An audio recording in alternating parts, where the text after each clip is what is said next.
प्रियंका जी की शेयरिंग है। प्रियंका शर्मा जी, नमस्ते।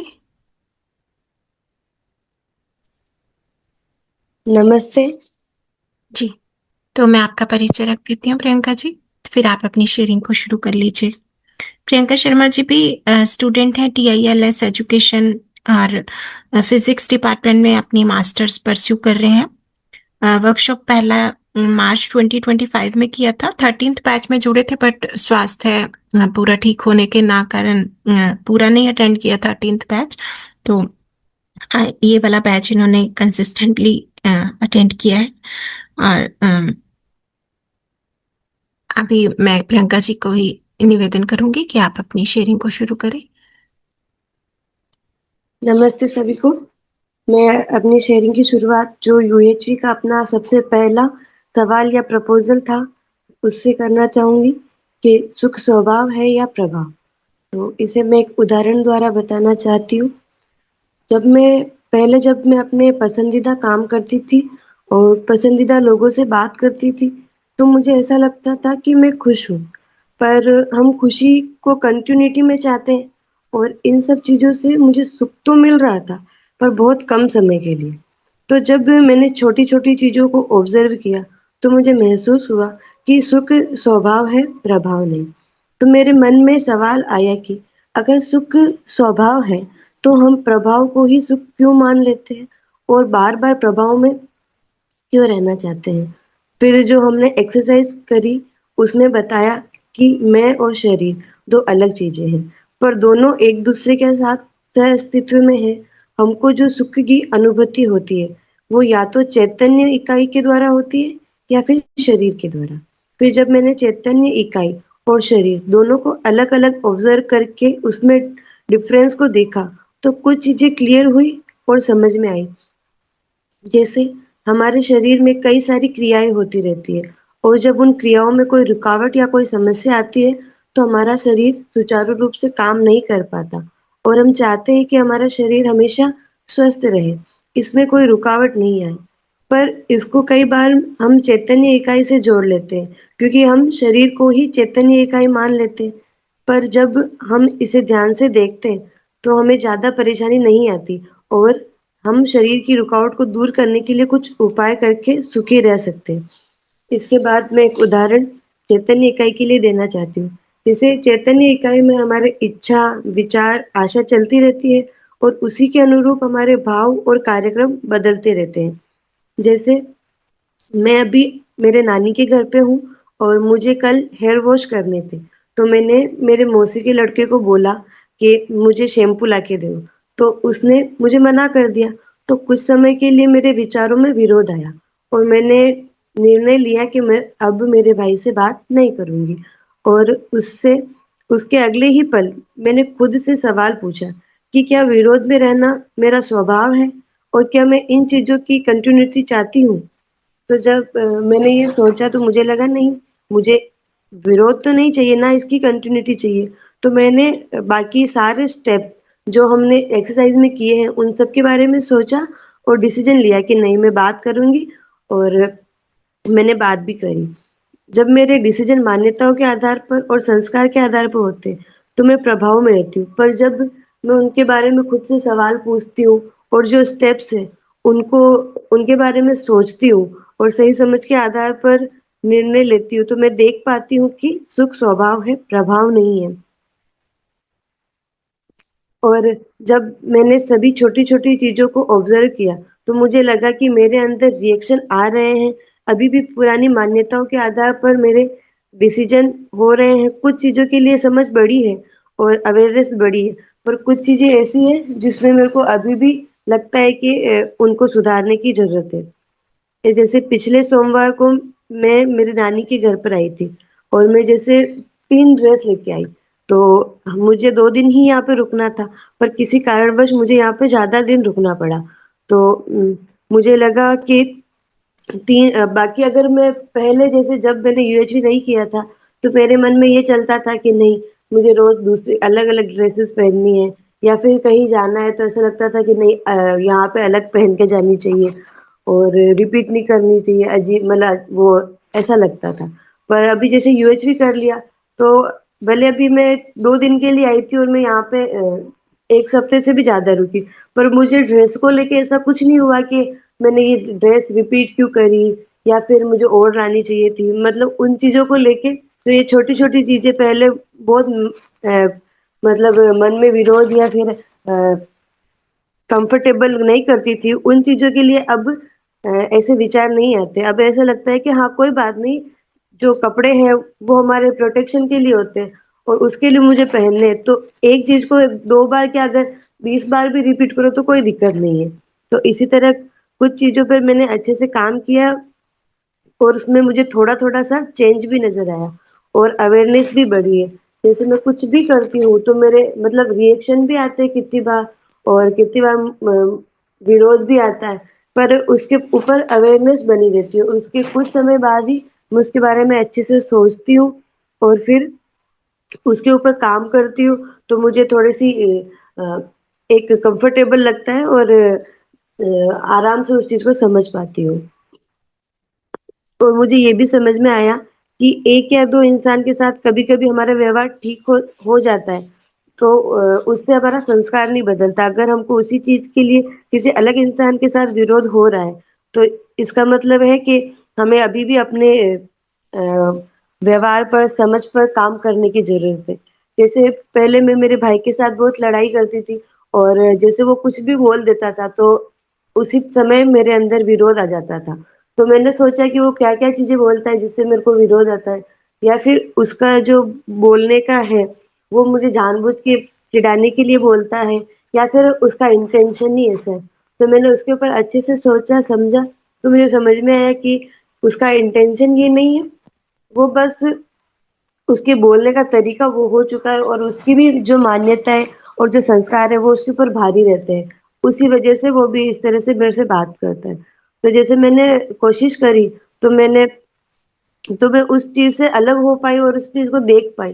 पर मैंने देखा कि उसके साथ तो मेरा व्यवहार ठीक हो गया, लेकिन जो बाकी लोग थे अगर और कोई मुझे कुछ बोल रहा है, कुछ बुरा-भला बोल रहा है तो उस समय मेरे अंदर वापस वही रिएक्शन आ रहे हैं।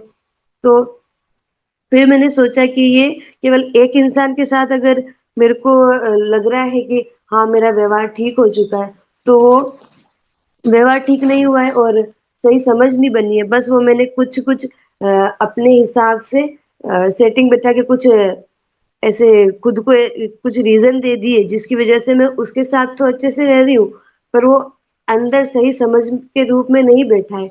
इसी वज़ह से जैसे ही मैं दूसरों से बात करती हूँ या फिर कोई दूसरे कुछ ऐसा बोलते हैं, तो मुझे उसी समय रिएक्शन आ जाते हैं और मैं उसको रिज़ॉल्व नहीं कर पाती हूँ। तो ऐसा हुआ है और जैसे शरीर की बात है, तो पहले मैं इतना सोचती नहीं थी कि मुझे क्या खाना चाहिए, क्या पीना चाहिए। अगर ऐसा लगता था कि हाँ, कभी मार्केट गए, तो ये सोचते थे कि हाँ, कोई बात नहीं, आज ही तो खा रहे हैं, हमको थोड़ा फास्ट फूड खा लेना चाहिए। पर अभी मैं सोचती हूँ कि जब भी मार्केट जाती हूँ या फिर पापा, भाई, कोई भी मुझसे पूछता है कि चलो मार्केट से तुम्हारे लिए क्या लाना है? तो पहले मैं बोल देती थी कि हाँ, कुछ भी फ़ास्ट फ़ूड लेके आ जाओ। पर अभी मैं पहले सोचती हूँ कि फ़ास्ट फ़ूड पापा या भाई कोई भी लेके आ जाएगा या फिर मैं खुद भी उसको खा लूँगी, पर उससे क्या मेरा शरीर स्वस्थ रह पाएगा? और क्या ये हमेशा के लिए सही रहेगा? क्योंकि अगर मैं एक हर महीने में एक बार भी ऐसा सोच लूँ कि हाँ, कोई बात नहीं, कभी-कभार खा रहे हैं तो कोई दिक्कत नहीं। तो भी कितनी बार हम वो फ़ास्ट फ़ूड को शरीर के अंदर भेज देते हैं और उससे बहुत सारी तकलीफ़ें और अपनी जो बीमारियाँ हैं वो स्टार्ट हो जाती है। तो मैं अब उस चीज़ को सोचती हूँ और आज अच्छे से समझती हूँ कि ये जो विचार आ रहा है, ये सही समझ से आ रहा है या मान्यताओं से आ रहा है। तो मुझे समझ में आता है कि ये जो पुरानी मान्यताएँ हैं, उनसे आ रहा है और जो हमने माहौल देखा है, जैसे अगर घर में भी सब ऐसे बोल रहे हैं, "वहाँ कोई बात नहीं, एक बार खाने से बेटा कुछ नहीं होता है।" तो वो सारी चीज़ें वो माइंड में जैसे हमने स्टोर कर ली है, तो फिर ऐसा लगता है कि हाँ, कोई बात नहीं, हमें एक बार तो खा लेना चाहिए।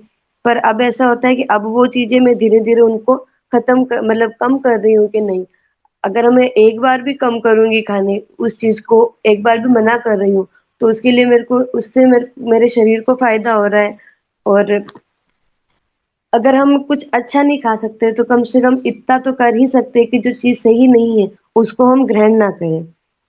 और जैसे कल हमारे घर में जैसे हरी सब्जी बनी थी और वो मेरे को अच्छी नहीं लगती है। मतलब उसका जो उससे उसको खाकर जो संवेदना होती है वो मुझे अच्छी नहीं लगती है। पर फिर भी मैंने जानबूझ के सब्जी रखी और मैंने सोचा कि नहीं, ये शरीर के लिए तो सही है और जो संवेदना है वो शरीर से हो रही है, पर उसको पढ़ तो मैं रही हूँ और उसका डिसीजन भी मैं ले रही हूँ कि मुझे ये संवेदना स्वीकार है या नहीं है। तो मैंने ऐसे डिसीजन लिया कि नहीं, मैं जो भी चीज़ है जो शरीर के लिए अच्छी है, हानिकारक नहीं है, उन चीज़ों को ग्रहण करूँगी। और जो ये संवेदना होती है कि हाँ, जैसे ही हम खाते हैं तो जीभ से हमको जो स्वाद लगता है, अच्छा लगता है, तो वो केवल जीभ तक का कार्य है। और यही उस समय मैं अगर भूल जाऊँ कि नहीं, मुझे स्वाद के लिए नहीं खाना है, मुझे शरीर को पोषण देने के लिए या उसमें जो विटामिन्स की ज़रूरत होती है, उसके लिए सब्ज़ी खानी है। तो उस समय मैं आराम से वो सब्ज़ी खा पा रही थी और मुझे अच्छा भी महसूस हो रहा था कि मैंने शरीर को कुछ खराब चीज़ नहीं दी और जिससे शरीर का पोषण अच्छे से हो और जो विटामिन्स या जो भी चीज़ें शरीर की ज़रूरत होती है वो पूरी हो, वो मैंने चीज़ शरीर को दी है, तो उससे मैं स्वस्थ भी रहूँगी। इसी तरह से और जैसे पहले ऐसा होता था, अगर मैं कुछ कर रही हूँ, तो मुझे लगता था ये चीज़ गलत है, ऐसा नहीं होना चाहिए। पर समझ में नहीं आता था कि ऐसा नहीं होना चाहिए तो होना क्या चाहिए? या फिर कोई एक प्रोसेस या कोई मतलब माइंड में कुछ था नहीं कि हाँ, ये चीज़ गलत है पर क्यों है, कैसे आई? ऐसा कुछ नहीं होता था। पर जब से मैंने यूएचवी सेशन लेना स्टार्ट किए हैं, तो उससे समझ में आ रहा है कि ये चीज़ें जो हमको ऐसा लगती थी कि हाँ, ये गलत है, तो उसके पीछे क्या रीज़न था? क्यों हमको ऐसा लगता था कि ये गलत है? और वो चीज़ें हम जो थोड़ी-सी देर में बोलते थे कि वो गलत है और फिर वापस वही चीज़ें दोहराते थे, तो वो भी हम क्यों दोहरा रहे थे, वो भी समझ में आया। और पहले जैसे कोई एक सॉल्यूशन या फिर कोई पैटर्न नहीं होता था कि इसको सही कैसे करें। पर अब जैसे एक पैटर्न मिल गया है कि हाँ, ये सारे स्टेप्स हैं, इनको अगर हम सोचें, समझें और उस पे थोड़ा-सा काम करें, तो वो सारी चीज़ें जो हमसे गलत हुई है, वो सारी धीरे-धीरे करके आराम से सही हो सकती है और उससे हमारे अंदर सही समझ भी बन सकती है।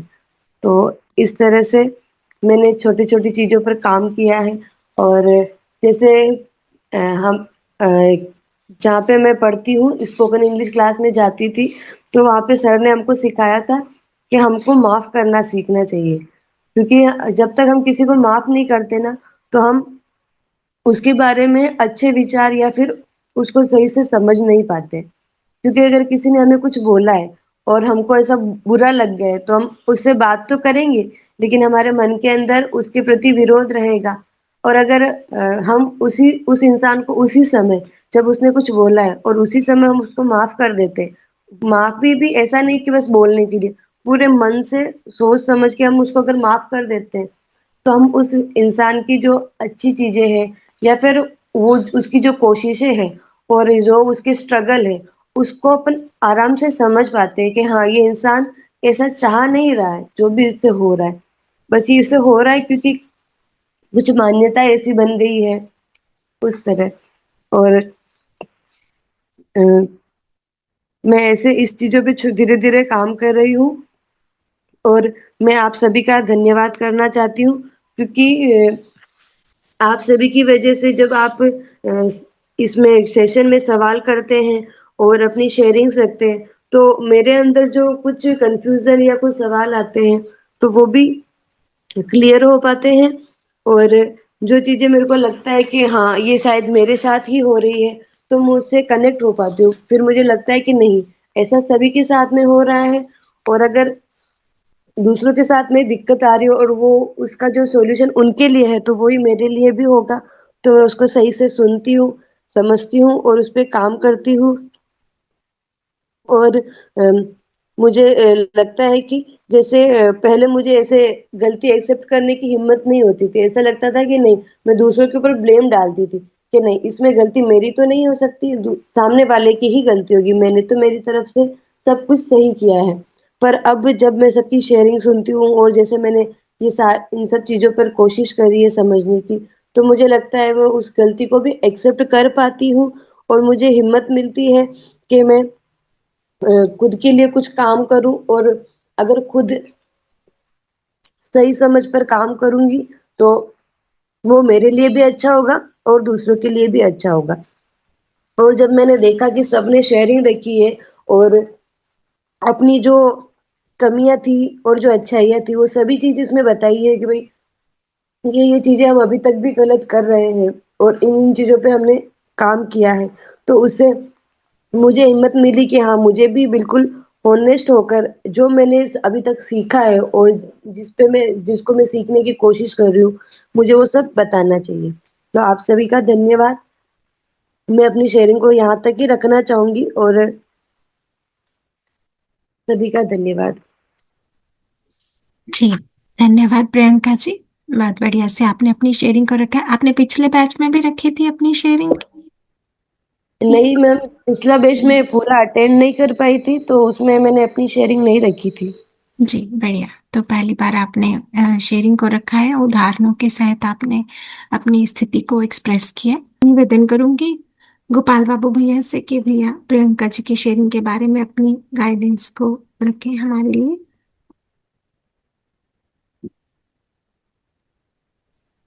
नमस्ते प्रियंका जी। नमस्ते भैया। नमस्ते। आप भी अभिलाष भैया के साथ ही जुड़े हुए हैं? जी भैया। चलिए, अच्छा, अभिलाष भैया ने काफी लोगों को प्रेरित किया है। जी भैया। अच्छा है प्रियंका जी आपका एक्सप्लोरेशन, और जिस बात को देखने में लोगों को बहुत समय लगता है, बहुत ही जल्दी आपका ध्यान उस पर चला जा रहा है। तो ध्यान चला भी जाए और फिर सस्टेन भी करे, ये दोनों ही बातें हैं। लेकिन जिस तरह से आपने बात को रखा है, एग्जाम्पल्स दिए हैं, तो इससे ये सेंस जाता है कि आप प्रस्ताव को सुनना और फिर उसको अपनी लाइफ में ज्यादातर निर्णयों में जाकर उसको आकलन करना, ये प्रस्ताव के अकॉर्डिंग ही मेरा निर्णय हो रहा है कि नहीं हो रहा है। ये जो वेरीफाई करने की प्रक्रिया है, इस पर आपका ध्यान जाने की संभावना बन रही है।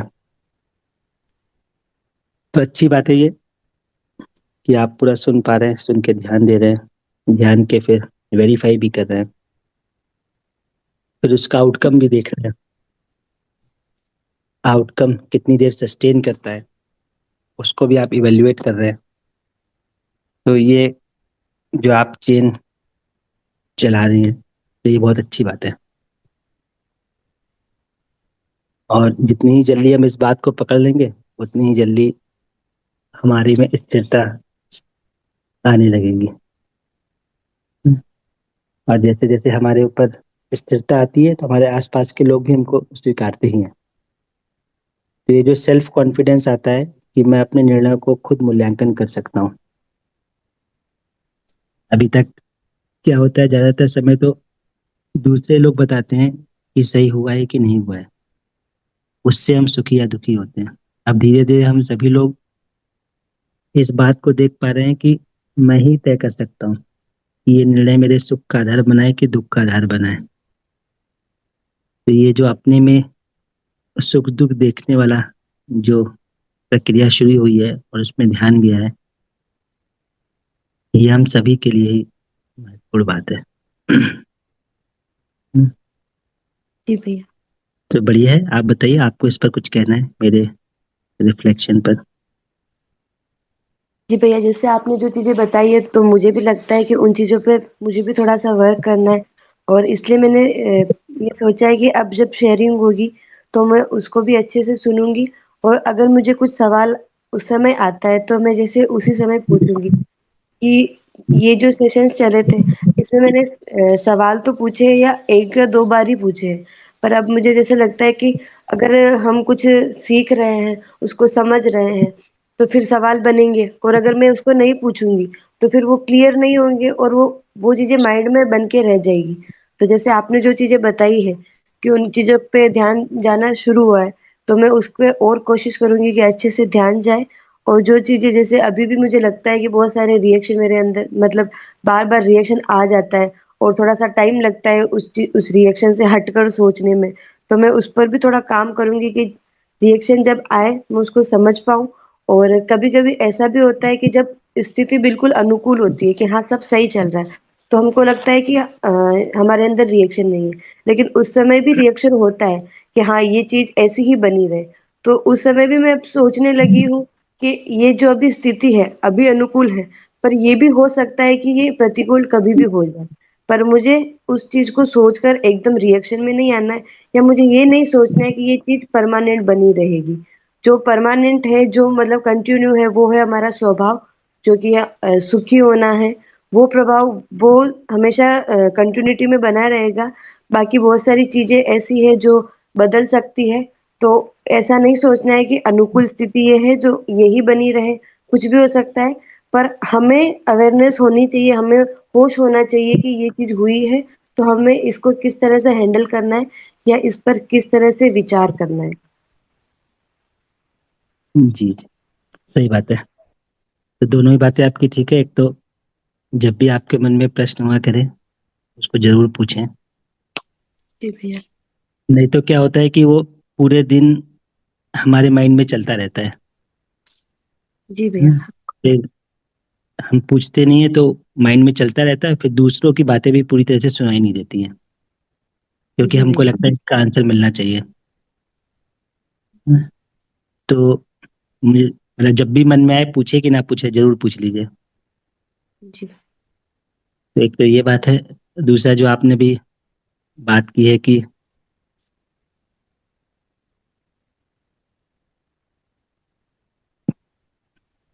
अभी आपने जो लास्ट स्टेटमेंट बोला ना, भैया। हुँ, क्या था? वो स्लिप कर गया माइंड से। क्या बोला था आपने? भैया मैंने बोला था कि जैसे कभी अनुकूल परिस्थिति होती है। हाँ, जी, जी। तो ये इस बात पर ध्यान जाना भी एक है ना महत्वपूर्ण बात है कि अनुकूल परिस्थिति भी हमेशा नहीं रहेगी। जी तो भैया। अल्टीमेटली हमको अपने स्वभाव को ही आधार बनाना पड़ेगा जीने का। जी। तो परिस्थिति को आधार ना बना के स्वभाव को आधार बनाना पड़ेगा। और यही जी। हमारे पास चॉइस भी है और यहीं पर जाके स्थिरता भी है हुँ। ना? बाहर भी जी। जाने की चॉइस है, लेकिन वहाँ स्थिरता नहीं है। हुँ। तो ये स्थिरता स्वभाव में रहकर ही हो सकती है। इस बात पर जितना हमारा मन बन जाए, जितना ध्यान चला जाए, उतना ही हम आराम में आते जाएंगे। ठीक है, अच्छा है, आपने काफी अच्छी से बात को रखा है, नेचुरल तरीके से बात को रखा है। और शुभकामनाएं आपको। अभिलाष भैया को भी मेरा नमस्ते बोलिएगा। जी भैया। आपका भी भैया बहुत-बहुत धन्यवाद। आपके इंस्ट्रक्शन से आप जो समझाते हो उसी से हम थोड़ा बहुत समझ बन पाई है। तो आपका और सभी के साथियों का जो इसमें जुड़े हुए उन सभी का भी बहुत-बहुत धन्यवाद। जी, नमस्ते। नमस्ते भैया।